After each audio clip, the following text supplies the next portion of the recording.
अस्सलाम वालेकुम व्यूअर्स, कैसे हैं आप सब। उम्मीद करती हूँ आप सब खैरियत से होंगे। तो आज जो मैं टॉपिक आप लोगों के लिए लेकर आई हूँ that is ratio and proportion.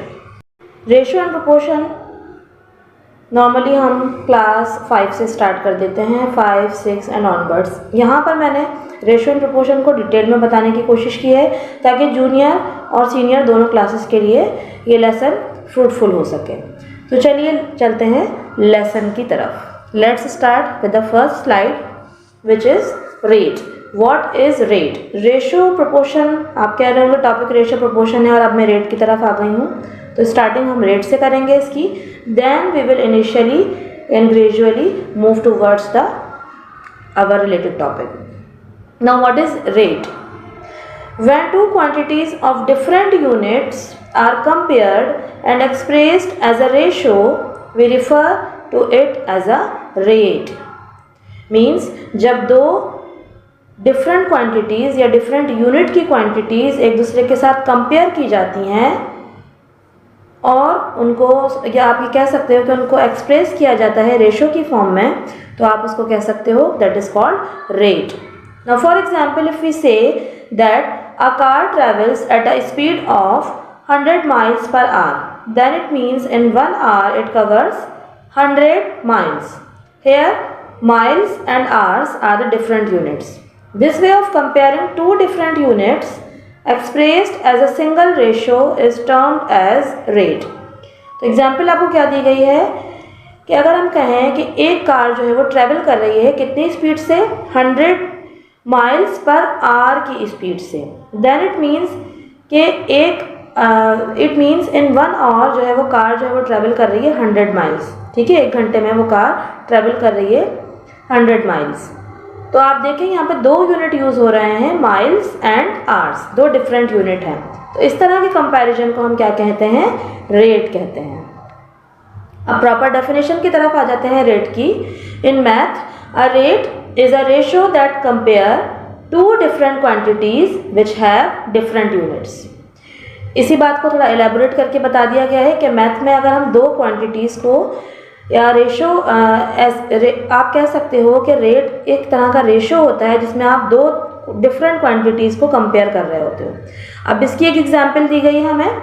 If we say John types 50 words in a minute, then his rate of typing is 50 words per minute. The word per gives a clue that we are dealing with a rate. The word per can be further replaced by a symbol slash in problems. अब यहाँ पे जो example दी गई है उसमें कहा गया है कि जॉन इज़ अ बॉय जो कि 50 वर्ड टाइप कर रहा है 1 मिनट में। तो मीन्स उसका टाइपिंग का रेट क्या है कि वो 1 मिनट में 50 वर्ड टाइप कर रहा है। तो यहाँ पर जो है वो शो कर रहा है रेट को, जैसे हम डील कर रहे हैं रेट को। इसी तरीके से सेमी यहाँ पे जो साइन यूज़ की गई है स्लैश की, ये भी रेट को शो कर रही है। ठीक है, एग्जाम्पल ले लेते हैं रेट की एक और। A few example of the rate are given below. The time rate, distance per unit time, या एवरेज स्पीड, या माइल्स पर आवर, या इंटरेस्ट सिंपल और कंपाउंड। ये सीनियर क्लासेस के लिए वर्ड यूज़ होता है इंटरेस्ट का, लाइक 6, 7, 8 के लिए। तो यहाँ पर ये चीज़ें जो है वो किसको शो कर रही है? रेट को शो कर रही हैं। इसी तरीके से कॉस्ट प्राइस की अगर आप बात करें, कॉस्ट है कॉस्ट पर कंपाउंड प्राइस, या क्वांटिटी पर कॉस्ट, या 20 dozen of juice, 20 ounce of juice और $4। ये जिस तरह के भी कंपैरिजन आपके प्राइस दिए गए हैं, बेसिकली कॉस्ट प्राइस, ये सब रेट को डील करते हैं। और अदर एग्जाम्पल अगर आप ले लें, other example can be literacy rate, the population and the rates which provide the specific data. तो ये सब किस में आ जाते हैं? रेट में आ जाते हैं। फिर हम आ जाते हैं how rate is calculated. Rate को हम कैलकुलेट कैसे कर सकते हैं? In general we can write down the formula for rate as the ratio between 2 quantities with various units. Putting this in the ratio format we get rate is equal to quantity 1 divided by quantity 2। जैसे कि definition से जाहिर हो रहा था कि 2 different quantity को जब आप कंपेयर करेंगे रेशो की फॉर्म में तो वो कहलाएगा रेट। तो फॉर्मूला में भी हम ऐसे ही रखेंगे, यानी कि क्वांटिटी 1 को डिवाइड कर देंगे क्वांटिटी 2 से, तो हमें रेट पता चल जाएगा उसका। ठीक है, now the example A printer prints 60 pages of an e-book in 30 seconds. Find the unit rate of the number of pages printed per second. यानी कि एक प्रिंटर जो है वो 60 पेजेस प्रिंट कर रहा है ई बुक के कितने सेकंड में? 30 सेकंड में। आपसे कहा गया है कि यूनिट रेट मालूम करना है इसका, यानी कि पर यूनिट के हिसाब से वो कितने पेजेस प्रिंट कर रहा है। अब इसके लिए डेफिनेटली हम क्या करेंगे? डेटा बनाएंगे। डेटा जो जो चीज़ें हमें क्वेश्चन में गिवन है वो कहलाता है। ठीक, तो सिंपली हम डिवाइड कर देंगे 60 को 30 से, क्योंकि आपको क्या कहा गया है? रेट। अब देखें यहाँ पर भी आप गौर करें तो 60 पेजेस, एक यूनिट है पेजेस और एक यूनिट है 30 सेकेंड। तो पेजेस और सेकेंड जो है वो दोनों डिफरेंट यूनिट हैं। तो 60 को जब हमने 30 से डिवाइड किया दैट इज इक्वल टू 2। तो बेसिकली इसका रेट क्या आ गया? 2। All right, now what is a unit rate? The unit rate is different from the rate in which certain number of unit of the first quantity is compared to 1 unit of the second quantity. अच्छा, rate unit rate जो है वो rate से थोड़ा different होता है। इसमें क्या होता है कि उसका कुछ यूनिट रेट का कुछ एरिया जो है वो सेकंड वाले से कंपेयर किया जा रहा होता है। या आप कह सकते हो in other words we can say that the second quantity in the comparison is also for the one. यानी ज़रूरी नहीं कि फर्स्ट क्वांटिटी सेकंड से कंपेयर की जा रही हो, सेकंड भी फर्स्ट से कंपेयर की जा सकती है। एग्जाम्पल ले लेते हैं इसकी एक। In 1 minute there are 60 second, therefore as a unit rate we can express it as 60 seconds per minute. आपको पता है कि एक मिनट में 60 सेकेंड होते हैं, तो इसीलिए हम इसको एक्सप्रेस कर सकते हैं 60 पर मिनट के हिसाब से। Here the word per minute refers to 1 minute. Some other examples including walking for 30 minutes per day या reading 20 pages per hour like this. Now come to the topic ratio. What ratio is? थोड़ा idea आपको rate की definition से भी हो गया होगा, but इसमें एक स्लाइड डिफरेंस है जो कि हम डिस्कस करते हैं। The ratio is defined as the comparison of two quantities of the same units that indicates how much one quantity is present in the other quantity. ठीक है, अब डिफरेंस क्या है रेट में और रेशियो में? बेसिकली रेट में हमने डिस्कस किया था कि हम दो क्वांटिटीज को कंपेयर कर रहे होते हैं विद द डिफरेंट यूनिट, अलग अलग यूनिट्स के साथ। लेकिन रेशियो में हम दो क्वांटिटीज को कंपेयर कर रहे होते हैं सेम यूनिट्स के साथ। All right, now ratios can be classified into two types. One is part to part ratio and other is part to whole ratio. Part to part ratio denotes how two distinct entities या entries कह सकते हैं आप इसको, या groups कह सकते हैं, आर रिलेटेड। यानी रेशियो को भी आपने यहाँ पे फर्दर दो पार्ट्स में क्लासिफाइड किया है। यानी वन क्वांटिटी से दूसरी क्वांटिटी का अगर हम रेशियो मालूम करेंगे that is part to part ratio, और अगर हम मालूम करेंगे वन क्वांटिटी से ओवरऑल क्वांटिटी का या उसके कलेक्शन का that is part to whole ratio. Now what is the definition of ratio?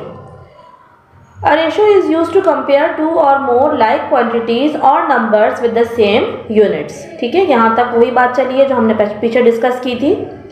It is often written with a colon and when used in words we say the ratio of one quantity to the second quantity. ठीक है, अब इसको लिखने क्या क्या तरीके होते हैं? सेमी कॉलन से भी आप रिप्रेजेंट कर सकते हो, इसके अलावा टू भी लगा सकते हैं हम बीच में, एक और दूसरी क्वांटिटी के बीच में। For example the ratio of girls and boys in a class is 3:4 और 3:4। हम दोनों तरीक़ों से इसको लिख सकते हैं। और थर्ड वे आपके पास फ्रैक्शन की फॉर्म भी आ सकती है। ठीक है, स्लैश जिसको कहते हैं हम। Some problems may give you just two numbers such as comparing two quantities while some may have more than two quantities. For example, the ratio of different ingredients used in a recipe. अच्छा, बाज़ औक़ात आपको example ऐसी भी दी जा सकती है कि जिसमें सिर्फ एक चीज़ को दूसरी चीज़ से कंपेयर किया जा रहा हो, जैसे यहाँ पे 3 को 4 से कंपेयर किया जा रहा था। लेकिन कभी ऐसा भी हो सकता है कि आपको एक से ज़्यादा क्वांटिटी को कंपेयर करने के लिए दे दिया जाए, जैसे एग्जाम्पल दी गई है यहाँ पे ingredients used in a recipe. अब एक रेसिपी में काफ़ी सारे इंग्रेडिएंट्स यूज़ होते हैं, तो उसका भी रेशियो कैलकुलेट करने के लिए दिया जा सकता है। ठीक है, now how to write a ratio या how to represent a ratio. So ratio can be compressed or expressed as 3:4 or 3/4 या 3:4 and somehow the last one is 0.75. A decimal is sometimes permissible दो less commonly used. अच्छा, fourth point में हमें क्या बताया गया है कि 3 तरीके तो हैं लिखने के, 3 सेमीकोलन 4 जिसको 3:4 कहेंगे हम, या 3/4 या 3:4, ये ज़्यादातर यूज़ होते हैं। लेकिन जो लास्ट वाला डेसिमल का पार्ट है वो बहुत ही कम यूज़ होता है, but it can be written in that way also, इसीलिए बता रही हूँ मैं ये आपको, ठीक है। अब आ जाते हैं कि रेशो का प्रैक्टिकल लाइफ में क्या अप्रोच है, रेशो को हम डेली लाइफ में कैसे अप्लाई कर सकते हैं, बिकॉज मैथ्स का कहीं ना कहीं डेली लाइफ से अप्रोच या रिलेट करता हुआ होता है आपको, ठीक है। जैसे the car was travelling 60 miles per our और 60 माइल्स इन 1 आवर। अब यहाँ पे पर का वर्ड शो कर रहा है रेशो को। डेली लाइफ में हमें इस तरह के जो वर्ड प्रॉब्लम्स हैं उनको कैलकुलेट कर सकते हैं रेशो के through. Now the second point is you have a 1 in 28 million chance of winning the lottery, यानी कि 28 बिलियन में से 1% चांस है किसी भी लॉटरी को जीतने का। So out of every possible scenario only 1 out of 28 million of them has you winning the lottery, ठीक है। यानी कि आप कह लो कि 28 मिलियन में से 1% चांस है, या 1/28 मिलियन का रेशो बन रहा है यहाँ पे। इसी तरीके से अगर हम थर्ड पार्ट में आ जाएं, so there were enough cookies for every student to have 2 और 2 कुकीज़ पर 78 स्टूडेंट। अगेन यहाँ पे बात आ जाती है स्टूडेंट्स की और कुकीज़ के साथ रेशो की, तो इट इज़ 2/78 आप कह सकते हैं, something like this. Then the children out of the number of adults 3:1, or there were 3 times as many children there were adults, ठीक है। अब 3/1 के रेशो के हिसाब से चिल्ड्रंस हैं और एडल्ट्स हैं आपके पास, ठीक है। एग्जाम्पल ले लेते हैं इसकी। For example the ratio of boys to the girls in a class is 12:15। एक क्लास में गर्ल्स और बॉयज़ का रेशो बताया गया है 12:15। अच्छा, यहाँ पर मैं एक इम्पॉर्टेंट बात आपको बताती चलूँ कि रेशो का जो ऑर्डर है वो बहुत इंपॉर्टेंट है। लाइक अगर आपको क्वेश्चन दिया गया है बॉयज़ टू गर्ल्स, तो सबसे पहले आप बॉयज़ की क्वांटिटी रखोगे, उसके बाद आप गर्ल्स की क्वांटिटी रखोगे। ऐसा नहीं कि मैं बॉयज़ मेंशन हुआ है बॉयज़ टू गर्ल्स, लेकिन मैं नंबर मेंशन कर रही हूँ गर्ल्स के बॉयज़ के साथ, तो ये डिफरेंट हो जाएगा आंसर भी, और ये पैटर्न फिर आपका गलत होगा। तो इसीलिए रेशो का जो ऑर्डर है वो बहुत इंपॉर्टेंट होता है। जो भी चीज़ आपको पहले बताई गई है रेशो में, वो आप पहले रखोगे। The part to the whole ratio denotes the relationship between a specific group of a whole. अब यहाँ पे हम बात कर रहे हैं ओवरऑल क्लास की। अगर क्लास की बात करेंगे तो मतलब हम एक पार्ट को पूरे होल से डिस्कस कर रहे हैं। जैसे मैंने पीछे बताया था कि रेशो के 2 पार्ट होते हैं, part to part and part to whole. इसी तरीके से for example out of 10 people 5 of them to read the book, यानी 10 लोगों में से 5 लोग हैं जो रीड कर रहे हैं बुक को। Therefore the part to whole ratio is 5:10, which means every 5 from the 10 people like to read the books. अच्छा, जहाँ पे होल की बात हो गई है वहाँ पर आप टोटल पार्ट को शो कर रहे होते हो। Is this clear to everyone? जहाँ पे भी हम होल की बात कर रहे हैं वहाँ पर डिनोमिनेटर में, जैसे हम फ्रैक्शन में होल की बात करते थे तो हम होल पार्ट को यूज़ करते थे। इसी तरीके से यहाँ पर भी हम जब होल की बात कर रहे हैं तो हम होल सिनेरियो को डिस्कस कर रहे हैं। Now what are the formulas of the ratio? ये रिप्रेजेंटेशन की भी बात कर सकते हैं आप यहाँ पे। We use the ratio formula while comparing the relationship between 2 numbers or quantities. The general form of representing a ratio between 2 quantities, say A and B, is A:B, which is read as A is to B, ठीक है। अब इसकी reading के तरीके बता दिए गए हैं और इसको लिखने का भी तरीका बताया गया है। Now what is the word antecedent and consequent? Ratio की जो 2 क्वांटिटीज़ होती हैं उसमें से जो पहले वाली क्वांटिटी होती है दैट इज़ कॉल्ड एंटीसीडेंट, और उसके बाद वाली क्वांटिटी जो होती है that is called consequent. All right, now let's have an example. In a class of 50 student 23 are girls and the remaining are boys. Find the ratio of the number of boys to the number of girls. Means class में total strength कितनी है 50, जिसमें 23 जो है वो girls हैं, remaining boys हैं। Means boys की क्वांटिटी आपको पता नहीं है और हमें मालूम क्या करना है रेशो बॉयज़ का गर्ल्स के साथ। तो बेसिकली हमें इसमें 2 चीज़ें मालूम करनी है, पहले तो बॉयज़ की क्वांटिटी, उसके बाद गर्ल्स और बॉयज़ का रेशो। तो डेफिनेटली जो टोटल नंबर ऑफ स्ट्रेंथ है विच इज़ 50, उसमें से हम 23 जो कि गर्ल्स की स्ट्रेंथ है उसको माइनस कर देंगे, तो जो रिमेनिंग अमाउंट होगा that is for the boys. Now we have 23 girls and 27 boys. Now what is the question? Find the ratio of the number of boys to the number of girls. पहले दिया गया है boys, बाद में दिया गया है गर्ल्स, इसीलिए ऑर्डर के हिसाब से, जैसे मैंने कहा था कि रेशो का ऑर्डर बहुत इंपॉर्टेंट होता है, हम बॉयज़ टू गर्ल्स रखेंगे, गर्ल्स टू बॉयज़ नहीं रखेंगे एज पर द क्वेश्चन. तो बॉयज़ हैं हमारे पास 27 और गर्ल्स हैं हमारे पास 23. सो 27 ratio 23 is your answer because it is not further simplified. हाँ, अगर ऐसा होता है कि ये दोनों ऐसे नंबर होते जो कि एक ही टेबल से डिवाइड हो रहे होते तो हम इनको और रिड्यूस कर सकते थे, बट यहाँ पे सिंप्लीफिकेशन की बात ही नहीं, यहाँ पे सिर्फ रिप्रेजेंटेशन की बात है, तो इसलिए हमने रेशियो के हिसाब से इनको रिप्रेजेंट करके बता दिया. दूसरी एग्जाम्पल देखते हैं. अब यहाँ पे कोई वर्ड प्रॉब्लम का सिनेरियो नहीं है, यहाँ पे सिंपली 87 का रेशियो लेना है 75 के साथ. ठीक है, तो 87 और 75 का जब मैंने रेशियो रखा, फिर यहाँ पे कहा गया we will first find the GCF greatest common factor of 87 and 75. ऐसा क्यों कहा गया? क्योंकि 87 और 75 को रिड्यूस करने के लिए, सिंप्लीफाई करने के लिए हमें ये पता होना चाहिए कि ये दोनों किसी एक टेबल से डिवाइड हो रहे हों, और वो जब पता चलेगा जब हम इनका ग्रेटेस्ट कॉमन फैक्टर निकालेंगे या हाईएस्ट कॉमन फैक्टर निकालेंगे विच इज़ द नंबर 3. अब मैंने दोनों रेशोज़ को जब 3 से डिवाइड किया तो मेरे पास आंसर आया 29/25 which is the simplest form of this ratio. Now what is the proportion? Rate हमने पढ़ा, रेशो हमने डिटेल में डिस्कस किया. Now come to the proportion. Proportion in general is referred to as a part, share or a number considered in comparative relation to a whole. Proportion defined says that when the two ratios are equivalent, they are in proportion. It is an equation or the statement used to depict that two ratios or fractions are equal. So in the simple words, मैं ये समझा सकती हूँ आपको simple words में कि what is proportion. जब दो रेशोज आपस में इक्वल होंगे that are said to be proportion. When two ratios are equal, they are said to be in proportion to each other. Now the proper definition of the proportion is, proportion is a mathematical comparison between two numbers.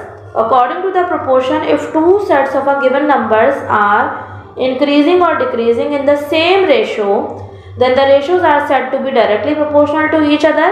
Proportional are denoted using the symbol these 4 dots or is equal to sign. ठीक है, यहाँ पर भी यही बात आपको बताई गई है कि जब दो रेशियोज आपस में इक्वल होंगे they are said to be proportional to each other. Proportion की साइन ये 4 डॉट से शो की गई है और इज इक्वल टू की साइन से भी आप इसको रिप्रेजेंट कर सकते हैं. एग्जाम्पल ले लेते हैं प्रोपोर्शन की. Two ratios are said to be in proportion when the two ratios are equal. जैसा कि हमने डिस्कस किया था डेफिनेशन में. एग्जाम्पल है the time taken by the train to cover 50 kilometre per hour is equal to the time taken by it to cover the distance of 250 kilometre for 5 hours. Such as 50 kilometre per hour is equal to 250 kilometre per 5 hours. क्या कह रहे हैं यहाँ पे कि एक train जो है वो 50 किलोमीटर की स्पीड से या 50 किलोमीटर पर आवर की स्पीड से मूव कर रही है, यानी कि वो 5 घंटे में पर आवर के हिसाब से 50 किलोमीटर कवर कर रही है. ठीक है, तो the time taken to cover a distance of 250 kilometre per hour means हम इसको डिवाइड करेंगे 250 को 5 से. So it should be like you can say 250 kilometre per hour such as 50 kilometre per hour. All right, now the proportion formula. Now let us assume that in proportion that two ratios are A ratio B and C ratio D. The two terms B and C are called means or mean terms, whereas the term A and D are known as extreme or the extreme term.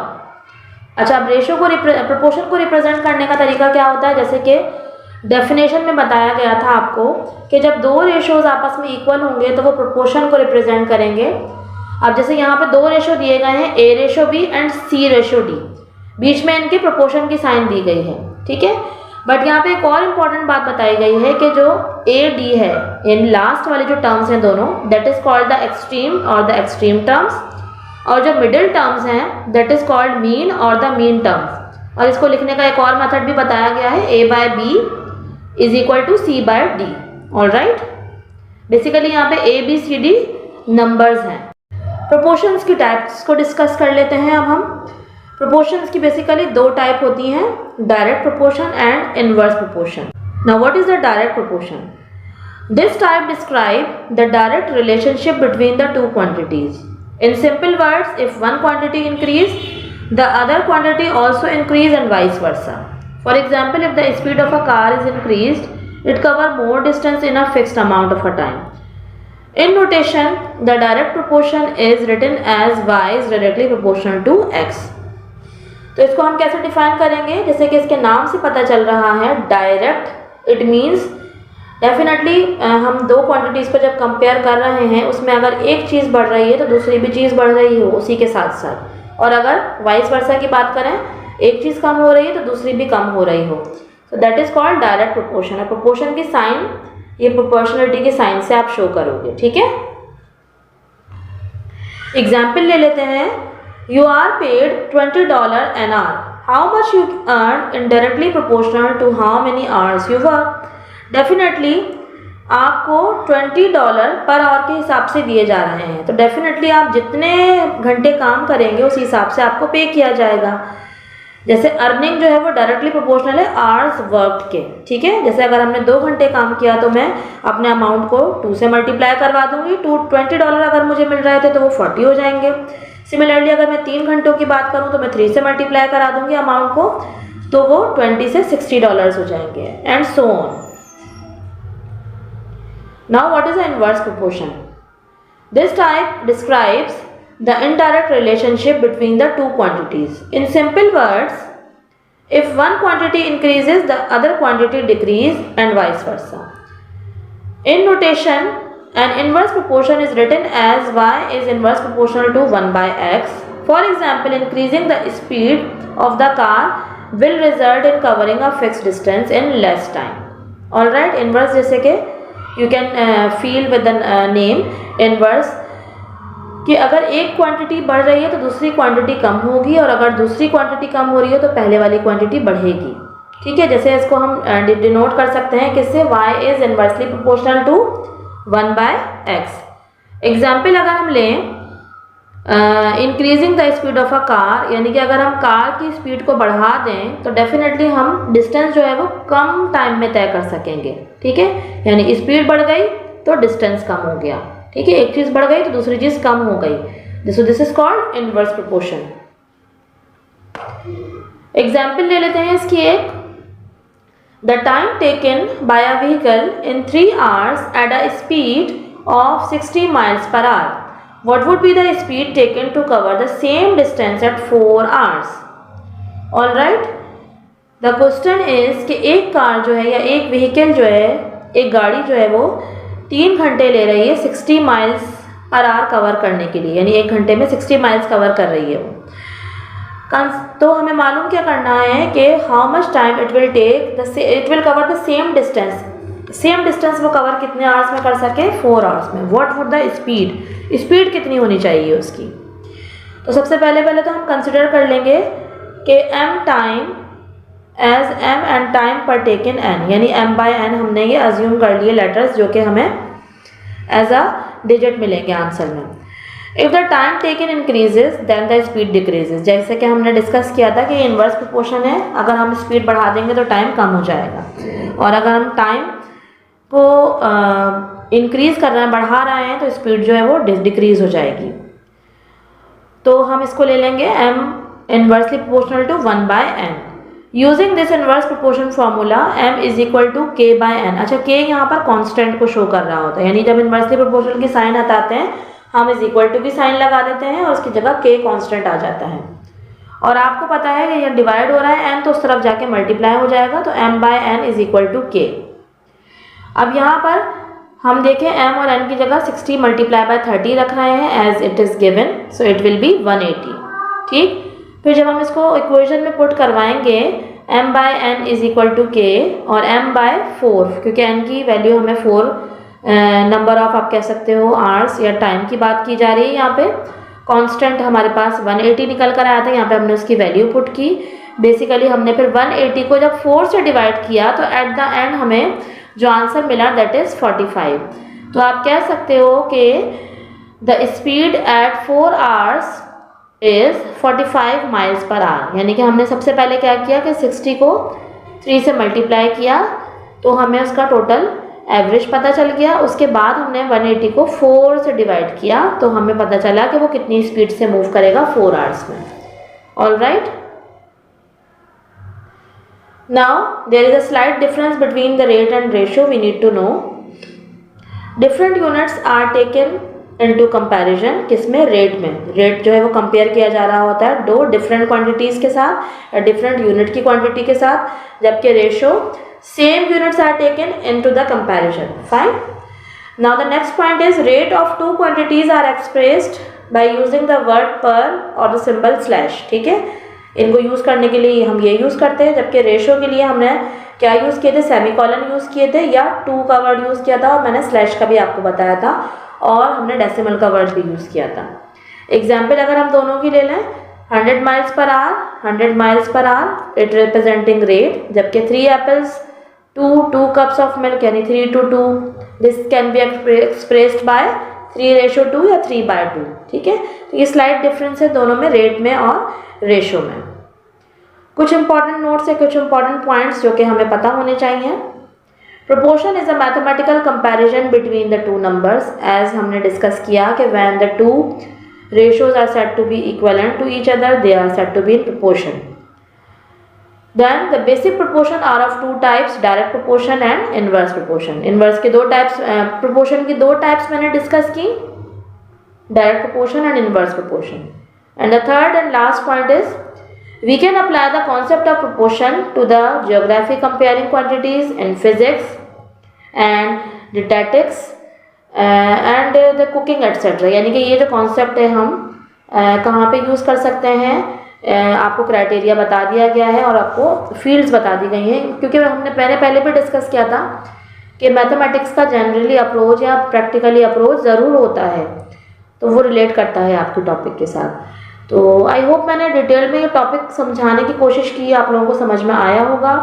Please अपना feedback ज़रूर दीजिएगा, और इसके अलावा कोई और topic अगर आप समझना चाहते हैं तो प्लीज़ मुझे कमेंट बॉक्स में ज़रूर बताइएगा। इसके लिए ज़रूरी है कि आप मेरी वीडियो को कंप्लीट देखें, शेयर करें और मेरे चैनल को सब्सक्राइब करें। थैंक